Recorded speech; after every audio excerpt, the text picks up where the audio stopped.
Hello, kings and queens. This is Zena at Wealth and Success Enterprises. Thank you for liking. Please give me a thumbs up. Please like, share, and subscribe. I am going to be picking back up at Psalm 78.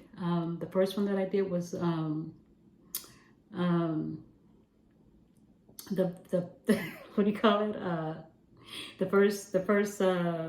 The first beginning, and then this is going to be part one of Psalm 78, and this is going to be part two, because I said I would come back and finish the rest of Psalms. And it was basically talking about this psalm, like I stated in my previous video. Psalms is a book of Psalms and Proverbs, which in time past has been done by Moses. I think one chapter was done by Moses and David and Solomon. Solomon is the son of King David. So I'm going to pick back up with this psalm. So this is going to be part two, and I'm going to begin at the 35th verse. And like I said in the first video, Psalm 78 is a very long book, but when this part two is done, then this will end the book of Psalms 78. Psalm 78 has 72 verses, and the part one, I began with Psalm 78 and ended at the 35th verse. But I'm going to pick back up at the 35th verse.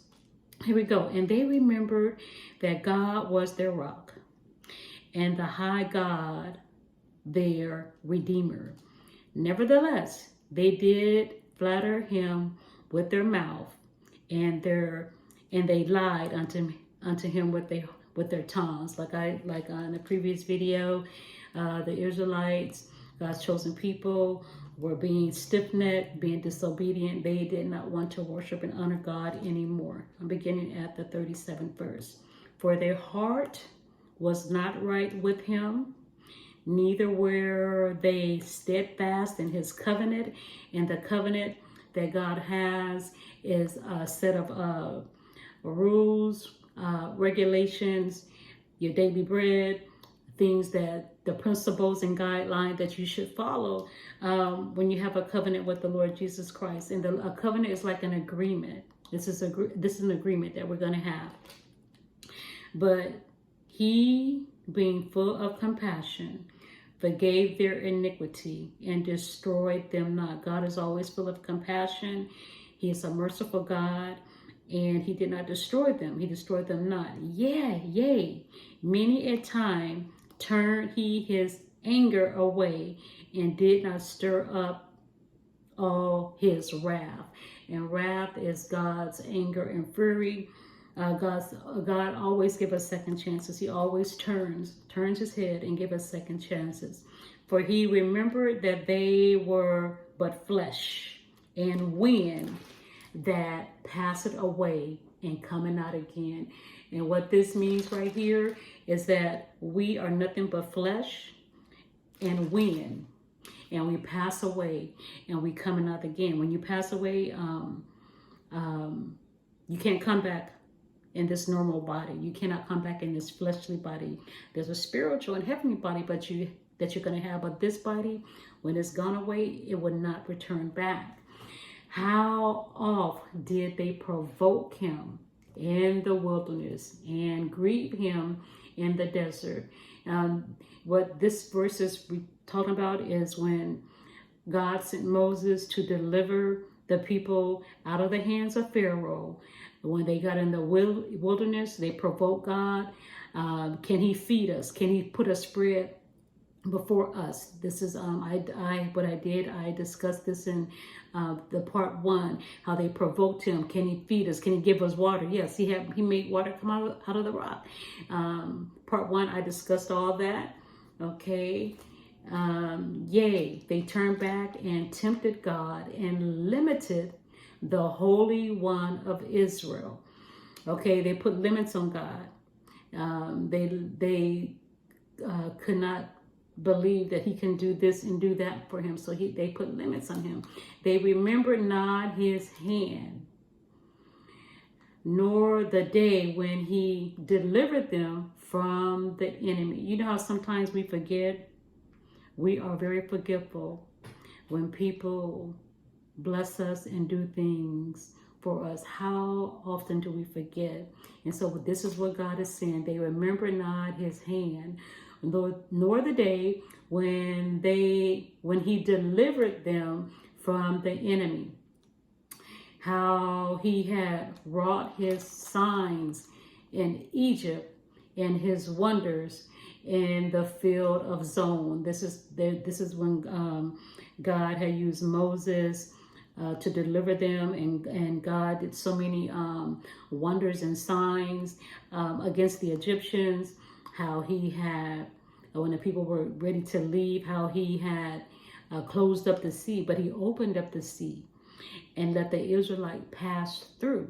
But then when the Pharaoh's army came after them, God closed that water up, and Pharaoh's army, they drowned in that sea, okay, and had turned their rivers into blood. This is talking about when God had used Moses to allow the water to turn to blood in Egypt, because Pharaoh would not let God's people go. So God sent so many plagues in Egypt. And they turned their rivers into blood, and their floods that they could not drink. He sent divers sorts of flies among them, which devoured them, and frogs which destroyed them. These are all the plagues that God had sent against Pharaoh and his people. He gave also their increase unto caterpillars. Everything that they had harvested, the caterpillars ate their vines, ate their vineyards, and their labor unto their locusts. Everything that they labored, the locusts ate up, because Pharaoh would not let God's people go. And this book of Psalms, this is telling the story of what happened to Pharaoh and how God used Moses. He destroyed their vines with hail and their sycamore trees with frost. You guys remember that sycamore tree where Jesus was talking to Zacchaeus from the sycamore tree? It says Zacchaeus, he was a very small man. So when he saw Jesus passing through, he had climbed up in that sycamore tree to see God. And he became a believer of Jesus Christ. And the people hated on Jesus because Zacchaeus was a tax collector. And all those tax collectors, they had worked for the Romans. And so the Jews, they did not were not friends of the Romans. But I'm going to read this right here. Zacchaeus, Jesus meets Zacchaeus. Luke 19 verses 1 through 10. Jesus was passing through Jericho. There was a chief tax collector there named Zacchaeus, who was rich. Zacchaeus was a little man and wanted to see Jesus, so he climbed a sycamore tree. Jesus looked up and said, "Hurry down, Zacchaeus, because I must stay in your house today." The people started grumbling because Jesus was going to the home of a sinner. However, Zacchaeus promised to give half his belongings to the poor and pay back 4 times as much to anyone he had cheated. Jesus concluded by saying, "The Son of Man came to seek and to save the lost." Okay, so this is the story about Zacchaeus. Also the sycamore tree symbolizes the power of seeking spiritual enlightenment and potential for personal transformation. Okay, and ancient Israelite heritage. The sycamore tree's roots run deep in the history of Israel. It stood witness to the events that shaped the land throughout the ages. And also I did some more research about a sycamore tree. A sycamore tree can also be used. I know a lot of the Asians, I met this Asian doctor. He had an office in Monterey Park, and he had gave me some wood. And he said, boil this because this is a tea. So the sycamore tree is known for the wood. You can boil it to make tea. A lot of Asian people use bark to make their tea. Also, the sycamore tree is also used for curing diseases. It's an antibiotic. It heals in so many ways. So that's the history of the sycamore tree. Okay, and okay.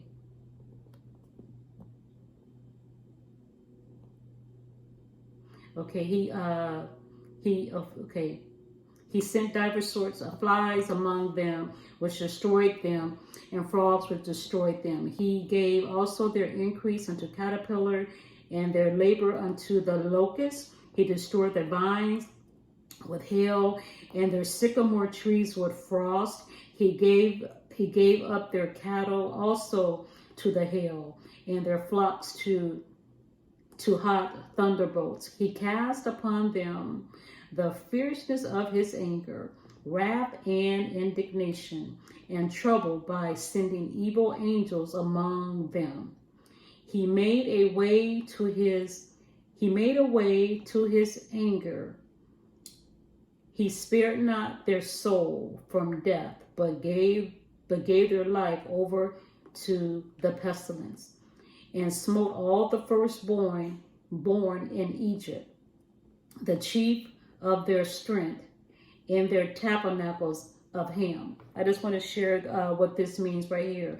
And he smote the firstborn in Egypt. When Pharaoh would not let the people go, God told Moses to tell Pharaoh that if you do not let my people go, that I am going to smote all the firstborn in Egypt, and that included Pharaoh's his son, who was the firstborn. And in Egypt, the chief of their strength. The firstborns are always the chief of your strength. That could be also if you have a female or daughter, that is the firstborn. That is the chief of your strength, because you're pouring everything into your firstborn. You're laboring. You're teaching your firstborn so they can teach and share with their siblings. Of their strength. And the tabernacles of Ham. The tabernacles of Ham is another name for Egypt. Let me just share that with you.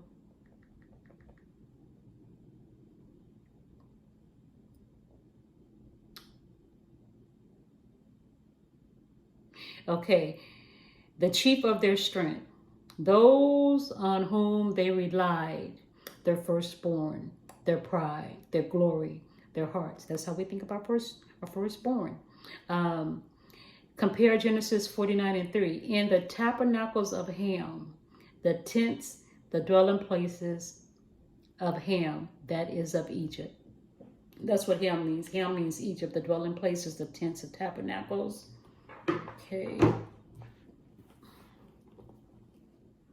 But made his own people to go forth like sheep, and guided them in the wilderness like a flock.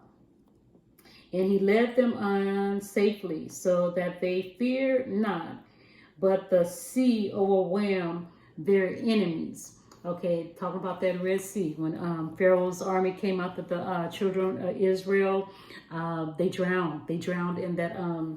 They drowned in the sea.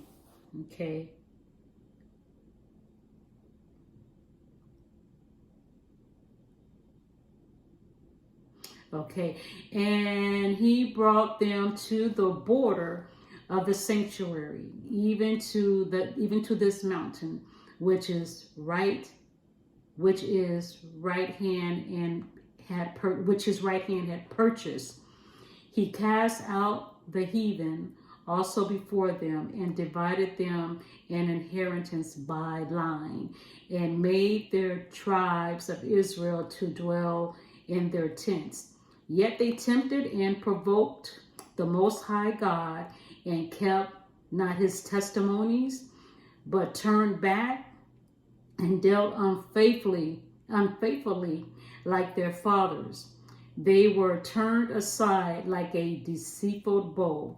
For they provoked him to anger with their high places, and moved him to jealousy with their graven images. When God is talking about the high places, the high places where they worshiped their idols, they put them before God. They became their high places instead of God becoming their high place. And this moved God to jealousy with their graven images. When God heard this, he was wroth and greatly abhorred with Israel. God was wroth, meaning that he was angry, he was fiery, he was upset, and greatly abhorred Israel. Abhorred means to dislike intensely, to I want to say hate, but to dislike and to hate. Yeah, I'm gonna use hate. Okay. Let me see. Yes. Okay.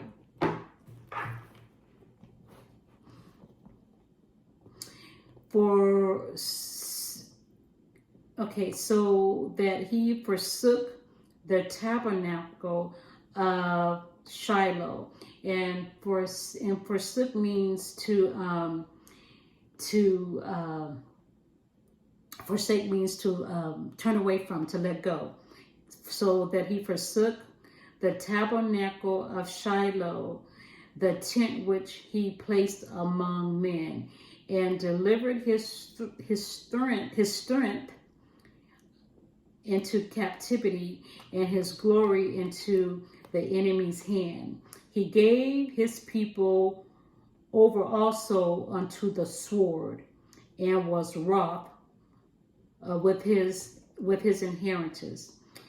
The fire consumed their young men, and their maidens were not given to marriage.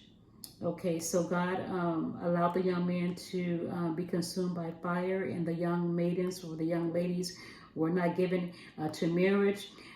Their priests fell by the sword, and their widows made no lamentation. And lamentation means to weep and to cry. Then the Lord awaked as one out of sleep, and like a mighty man that shouted by reason of wine.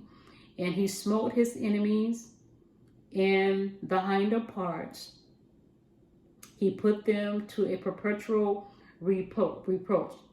He continued. Perpetual means to continue to be approved of them, to show disapproval of them, and to be disappointed with them. It was a perpetual reproach.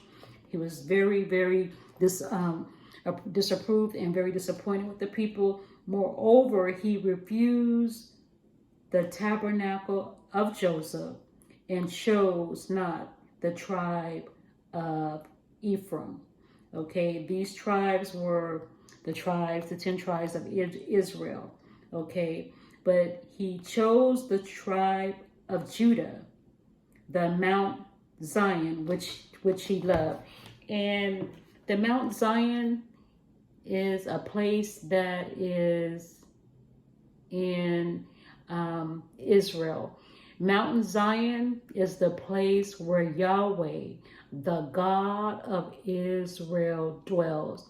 That's in Isaiah chapter 8, verse 18, Psalms chapter 42, and verse 21. The place where he is king, Isaiah 24 and 23, and where he has where he has. Okay.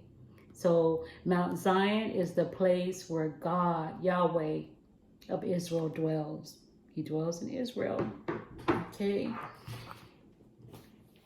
And he built his sanctuary like high palaces, like the earth which he had established forever. He chose David, also his servant. He took him from the sheepfold. And if you know the history about David, David was the youngest of many brothers. And Jesse was his father. But David was so small that he attended the sheep. He was a shepherd boy. He worked in the sheep. He worked with the sheep. And right here, God is using this verse right here as I want to say a metaphor. When he's using it as an example, he's using it to describe this verse that he is trying to get you to understand. He chose David, also his servant, and took him from the sheepfold. Though he was working in the sheepfold, don't you know that is a low place? You're not considered very important. It's a low place, but God would take you from a low place and set you on high.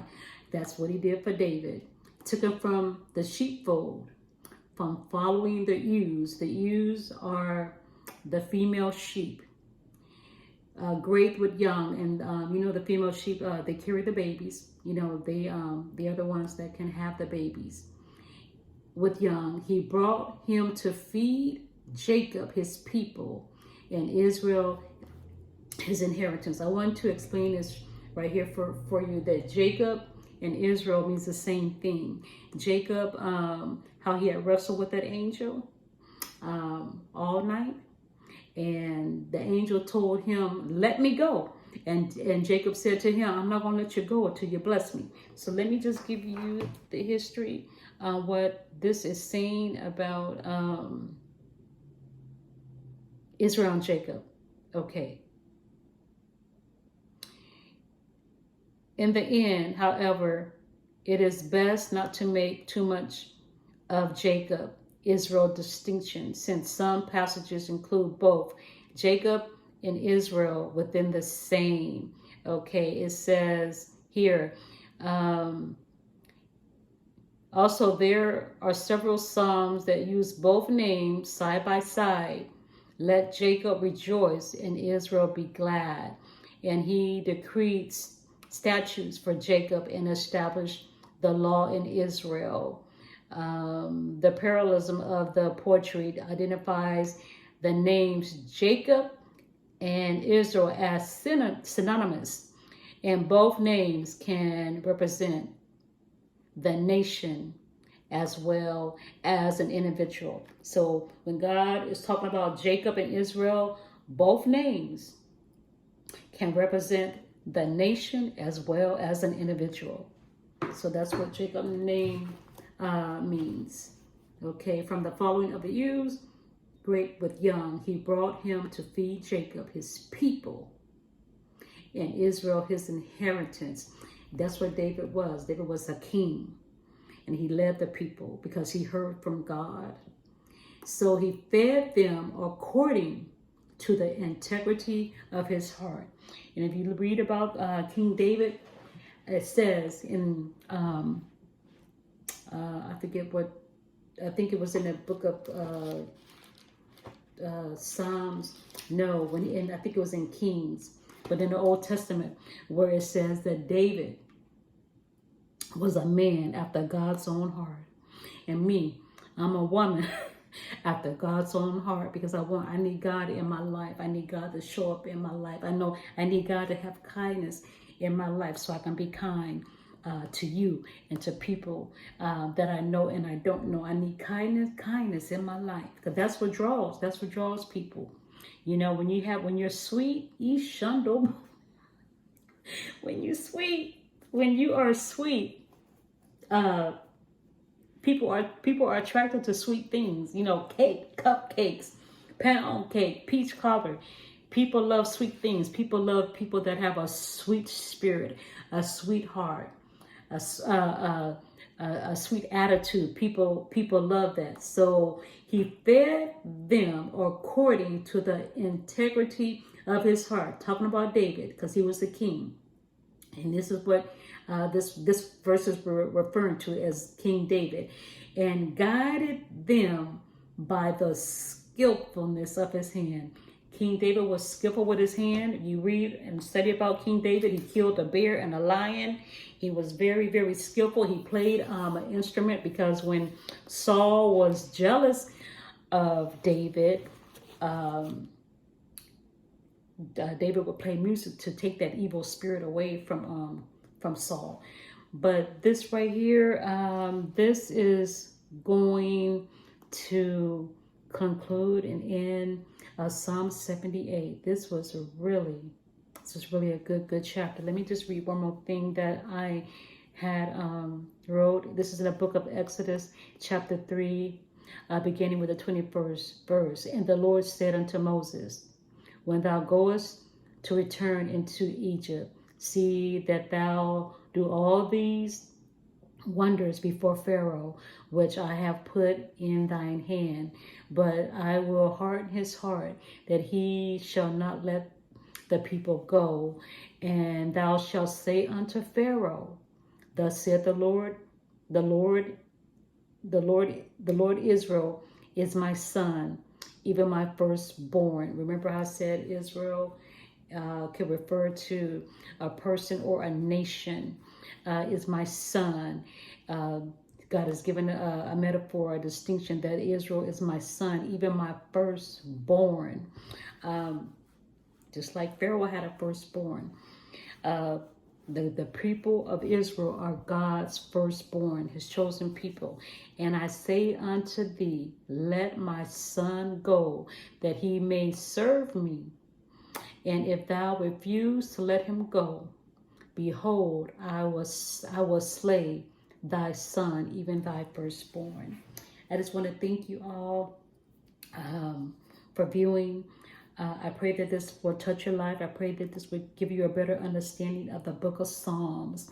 Psalms is a gathering, a compilation of information that are coming from the Old Testament, because basically Psalms is dealing with the Old Testament. I know maybe some things in the New Testament may be also in Psalms, but what I'm studying right now, all this is referring to the Old Testament. So I just thank you for sharing. Hope you guys had a great Thanksgiving holiday. I did. I'm back today. I'm going to continue to go. I'm going to go full steam ahead because I got work to do. I just want to share also that I was listening to this gentleman, and let me give his name. And he was talking about when God wakes you up, when you awake at 3 a.m. in the morning. It's not that God is waking you up to go get a drink of water, to go to use the restroom. God is waking you up because you are the chosen people. 3 o'clock are for those that are the chosen ones that are to pray. To pray. You don't have to be all the way, but he said from the hours from 3 to 5, the chosen, the watchtower, the prayer warriors are those that are called to pray. And so when I heard that, I was just stuck. I was like, I do wake up at 3, and I turn over and just always acknowledge God. Thank you, Lord. Praise you, God. But I'm going when it's that 3 hour, when I wake up, I'm gonna spend a little more time into praying and calling out names. I do have a testimony. This young lady that I know was told that she has Alzheimer's, and I saw her the other day, and when I found out, when I got the information, I had been just calling her name and saying, no, God, no. I rebuke Alzheimer's, touch her mind, give her give her understanding back, bring everything back to her remembrance. Someone had told me that, you know, if she sees me, she's not gonna even remember you, honey. She saw me and she remembered. She knew exactly who I was. I didn't see no signs of that Alzheimer's disease. So I just want to say that God is working. God is moving, but you got to put in the work, and I'm putting in the work. I'm going full steam ahead. So I just thank you guys for liking this video. Please like, share, and subscribe. Thank you. Praying for you guys. Take care. Have a wonderful day. Talk to you soon. Bye-bye.